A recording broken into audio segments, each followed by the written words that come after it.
There's a place in the Iberian Peninsula that's not too far away from me that has probably one of the most fascinating, if not interesting, if not the most unique archaeological sites in, at least in Western Europe.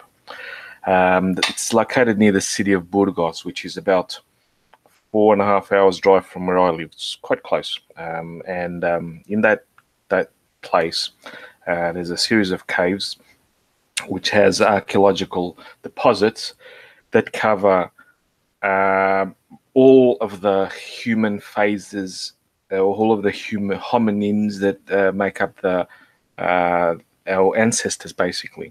Um, it covers a time period of more than 1 million years at least. Now, up until now, it's been very difficult to date archaeological remains. Um, there are many methods. Most of them rely on radioactive decay. The closer to our time period, we use carbon dating, carbon dating, carbon dating, yeah, carbon 12 dating. It's carbon dating. Forget about the numbers.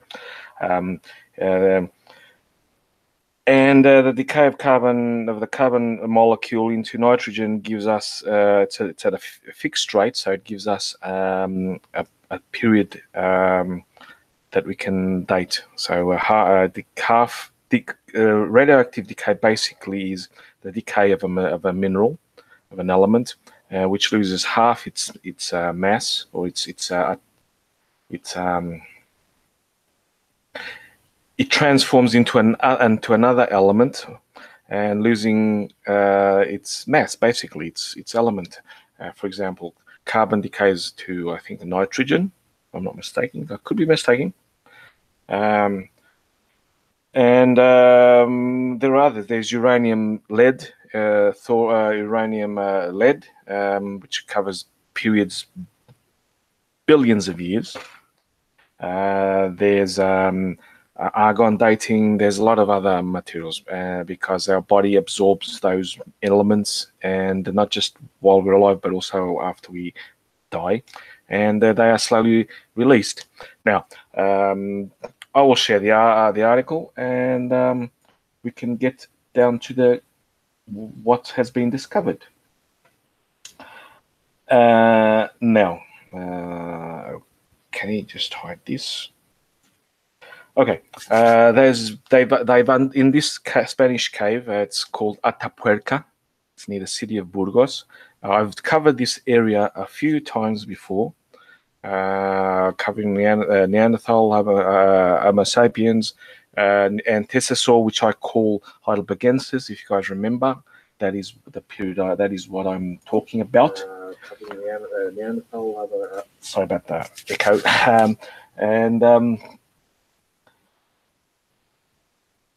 So these are a huge period of time. Recently, they've been able to date an example. It's a jawbone that was unearthed in the Spanish cave, which is almost 1 million years old, and is the oldest fossil of a human species ever found in Western Europe. Western Europe, that is correct. It is from the Mail Online. It's good. I've read it. There's no, because we know how the Mail Online is on politics and all that things. But in science, I'll accept them, because I have, as usual, you guys should know, I've provided the actual study from in the description from quaternary something. I can't remember it now. It's in the bottom of the page, but it's there. It's in a PDF. You get the full article, the full study. So don't say I don't provide you guys. Now, so ancient remains found in the Spanish cave have been confirmed as the oldest known species of human fossils ever found in Western Europe. Now, it's not Erectus, by the way. It's the after Erectus. That is Homo antecessor. The skeleton is an example of Homo antecessor, believed to be the final common ancestor shared by Homo sapiens and Neanderthals before the two species split, and Denisovans, of course. None could be attributed to a specific species, making the new find unique. Because this time period, around, I'll keep reading. This is the first direct dating of Homo antecessor, the age of Homo antecessor skeleton, which has been dated to an estimated 772,000 to 949,000 years old, pushed back previous estimates from the split between modern humans and Neanderthals. No, it doesn't. Like I said, it's most of the data is correct. I've provided the actual data. It does not mean anything about the split. The split came much later. This was the descendant of Erectus, which is called antecessor because he's distinguished from Erectus through bigger brain, different shaped skull, etc., etc. So, and also the toolkits. No, I was going to talk about the toolkit that they used, but I'll leave that to another time. So I won't spoil it for you guys. But this time period between 1 million and about 600,000-ish years ago, when the first beginnings of Neanderthal start to appear, the identifying species from some of the remains is slightly complicated because most likely of natural variations.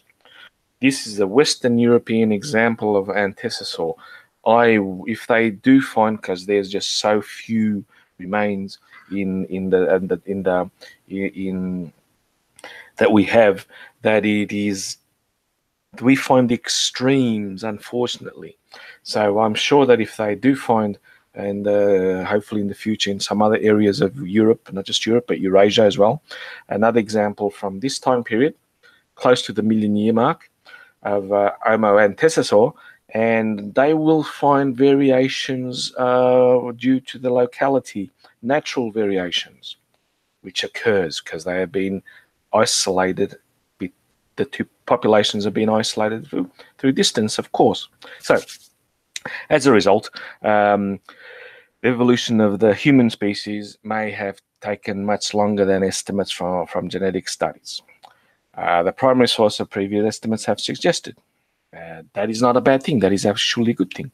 This is the new data research led by Griffith University, that's in Australia, has confirmed the great age of the fossil remains attributed to the Homo antecessor. Since the body was too old to accurately carbon dating only works, by the way, people. If you see an article that says, oh, it's too old for carbon dating is accurate to 50,000 years and extended through some really, really good science to 70,000 years. That is it.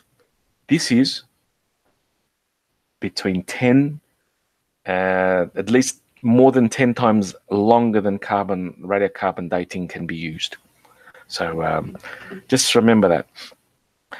So that's the actual skull. That's what they found. That's what they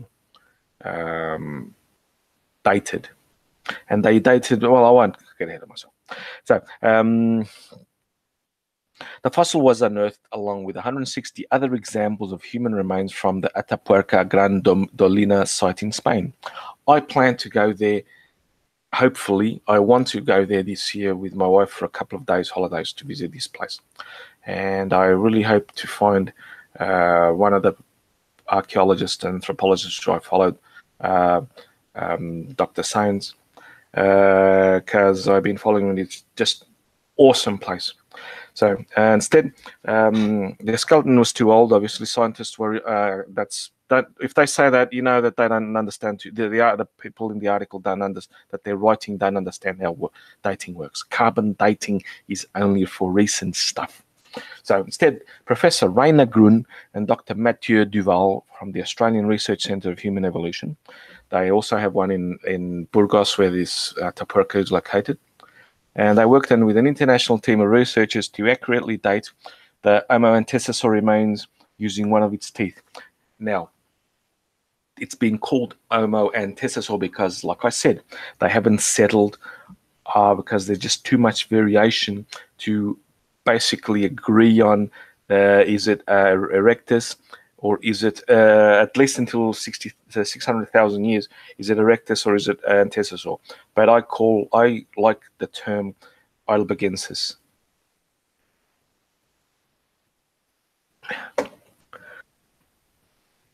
Now, the researchers use electron spin resonance to age the teeth. It's electron spin resonance, but it's still a radiometric dating. It uses radioactive decay to get the date. This technique was previously only used on large mammals.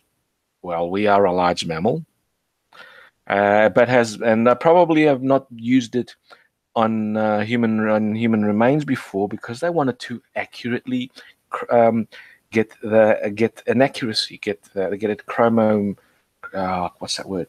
Get the chrometrics right. Get it to be accurate. They wanted to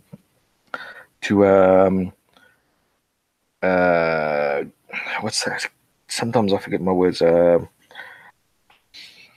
They had to make it accurate, so we'd give a date that can be accepted, and that's probably why they hadn't been using on human remains. And yes, that's a human. That was a human. Antecessor or Heidelbergensis was human, as was like I mentioned last episode. Abilis and Erectus, they were human. They are human. They were our lineage. They were our first. So the ESR, electron spin resonance, measures the dose of natural radiation received by the tooth enamel. Like I said, it's radiometric dating, allowing scientists to determine the age of the tooth by the amount of radiation it has collected in its lifetime and then lost. That's how it works. Carbon-14, that's it. Carbon-14 and carbon-14 and carbon-12 is the two carbon isotopes that we received while we are alive, and then carbon-14 decays differently than carbon-12, I think. Well, it's a radioactive isotope of carbon that decays. So, and this one is the natural radiation. It could be anything. This one doesn't say. This article doesn't say this, but I haven't read the actual study, but I'm sure it says which element they use to determine the amount of decay. So here we go. The skeleton. That's the whole skeleton. It was very, very complete, considering how I've talked about how it takes before on another video I made, how it's hard for living matter to fossilize. And this is remarkable. That site I want to visit, because it's just a perfect fossilization area. So here we have the teeth. The researchers use electric spin resonance on the sample of the tooth remains from the remains of the skeleton. You can see that's the tooth, and the pictures of the left of the fragment of the tooth that's seen in all angles for scale. And the line at the bottom of the image is centimeters. Okay, that's 0.3 inches. Well, 2.5. 1 centimeter. Yeah, that's correct. The chart on the right shows the partial distribution of the remains where the tooth were found. That's where they found in the actual excavation area. So all these dots are lithic tools. You see the scale there: lithic tools, fossil remains, some fossil remains, antecessor remains, and ATD, the actual tooth, which is ATD 692, correct? Yep, you can see it on the tooth itself. That's how we mark, just so you guys know, those lines that with those DES and EN2, that has nothing to do. That's put on by Photoshop. But when we mark archaeological specimens or fossils, etc., not just fossils, but anything that we dig up, stone, bone, whatever, we mark it. It's Atapuerca, AT, from 06, area 06 is the year, and 92 is the area, if I'm not mistaken. No, yes. So that's how you mark an archaeological specimen, so you can catalogue it later. So, however, both scientists could before scientists could use ESR, they had to make sure that there were no uranium, which had leached from the tooth into the ground around the body. You might saying uranium? Well, yes, there's not basically uranium, but we receive naturally radiation. Like I said, carbon 14, no, carbon 12 or 14, one of those two. I'm not thinking too straight today. Uranium, cosmic rays, alpha, solar radiation, sunlight, etc. We receive all forms of radiation. It's so not our communication towers only add a little bit more than we receive naturally. So that's why I'm skeptical about all these studies that, communication towers cause this and that. Okay, they could, because they get a slightly more radiation than normal, but compared to cosmic radiation. So, yeah. I was going to do this. I'll show you guys what it is. It's a picture of a female antecessor. I hope I don't get demonetized for this picture, but anyway, antecessor. I won't read what you guys can read it. I've talked about antecessor before. Like I said, it's Heidelbergensis. Claimed that antecessor is actually the name of the species Heidelbergensis, which lived in Europe between. Yes, but earlier. No. The antecessor Heidelbergensis was older than that. That's Neanderthal. So 600, 250,000 years is Neanderthal, and it's been proven by this system, this cave system. But you guys can read this. This is just a bit too. Basically, I've already talked about antecessor before many times, so I won't go into it again. So, Professor Grun added, we have to use the most advanced analytical techniques to date the tooth fragments. Tooth is one of the most durable parts of our bodies. They last a hell of a long time, and they also have enough. You can get DNA from them. You can extract DNA. You can extract like this. You can use them for dating, etc., etc. You can even extract isotopes to know what food they ate and where they lived mainly. So there's a lot of information that you can get from a tooth, and they could have used a bone, but the tooth is a bit more robust in terms of itself. You can get a lot of information from the tooth. The data obtained from the tooth analysis could radically alter our understandings of evolutions of mankind. No, they won't. They possibly could extend time scales, but there's no radical understanding of our evolution of mankind. We know how we have evolved, and we just getting the figures either extending in time or in area.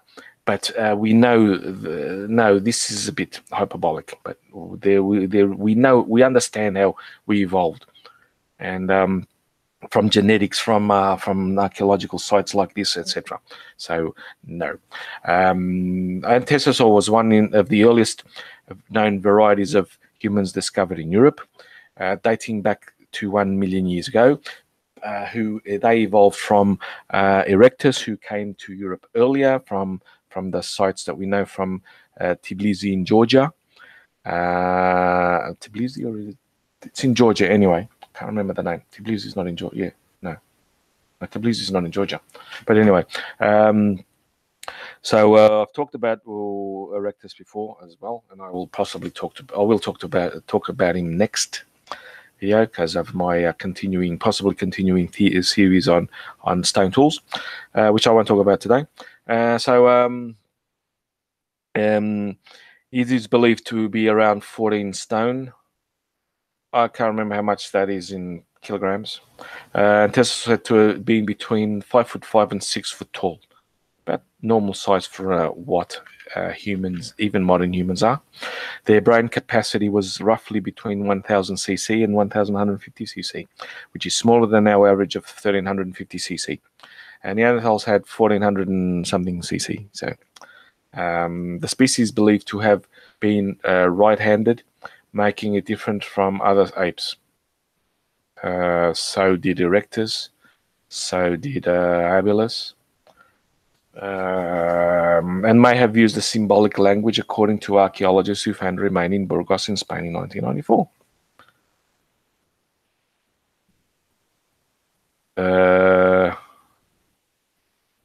That's 92. That's the date. No, that's the area. Anyway, I'm getting ahead of myself. That's the excavation of the place. They found 160 examples. This is significant. This is probably 90% of the world's populations of Antesis or Heidelbergensis. And they were found in the Atapuerca Gran Molinas site dig, which is there. I live around this area here, where the cursor is. So I'm sure you guys can see it. That's where I live. And it's not far. Like I said, it's only about 4.5 hours drive from. It's closer to Lisbon than from where I live. So, and it's a nice place. Antesis may be related to other Homo species in Europe, as being the subject of fierce debate. Of course, it has, and I hope it continues, because debate is good. It gives information. There's nothing wrong with that. So, many anthropologists believe that there is an evolutionary link between Augusta and Heidelbergensis. Well, Augusta is just another variant of Erectus. I've talked about Erectus sometimes before, and I'll talk about him next time. And Heidelbergensis, I think he's an earlier variation of Heidelbergensis. So, while others claim that Antecessor is actually the same species as Homo heidelbergensis, like I do, who lived in Europe between 600,000 to 250,000 years in the Pleistocene era. You have to know that Antecessor is also found in Africa and Eurasia, all of Eurasia. So even Asia, yes, even Asia is found there. He most definitely evolved from Erectus, who left Africa was around 1.6 million years ago, 1.6 million. But there's no genetic data to suggest these early species of man, like Antecessor and Neanderthals, would breed with one another. Neanderthals were much later than Antecessor. They are the descendants, like we are, and the Denisovans of Antecessor. That is what it means, ancestor. Antecessor is basically Homo ancestor of Neanderthals, Erectus, Neanderthals, Denisovans, and Sapiens, the three. So, and we can't find genetic material from that period of time because it's just gone. So, but previous studies based on genetics claim that modern humans and Neanderthals split around 516,000 years ago. Yes, they did, and you can even bring it back to about 700,000 years ago. I would not be surprised if they pushed the date of our split from Neanderthals slightly later or even earlier. But around that period of time, 550,000 is a nice round number, and that falls between Heidelbergensis. And Heidelbergensis was, as I claim, which I will continue to state, is Antecessor. Antecessor is the earlier early versions, earlier examples that then continue to evolve to Heidelbergensis, which continue to evolve to Neanderthals and Denisovans, depending on the geographical situation area. And the researchers of Max Planck Institute of Evolutionary Anthropology in Leipzig, Germany, analyzed 1 million examples of genetic material from a fossilized leg bone to determine when the two species diverged. I've already talked about it, so I won't cover this again. 1, 2 were the Neanderthals. I think I've talked enough about the Neanderthals, my favorite peoples, to not bother with this. So that is it. I hope you like this article. It is exciting because we've dated our ancestor, and I plan to visit this place in the future, sometime this year. So I think I'll end it here, and I hope you guys enjoyed this article. I found it fascinating. Of course, I have the actual study, which was published, as they say here, in Quaternary Geochronology. I didn't. I'll share it again because I just so you guys know what I'm talking about. It's the article I got from Quaternary Journal Geochronology. I've got the actual PDF, which you guys can which you guys can download at your pleasure. I've done it. It's complete, so there's not behind a paywall, which is awesome. So yes, I'll be ending it here, and thank you all for coming to listen, and I hope you continue to. I hope you enjoyed it all. Bye bye. Oh yeah, bye bye.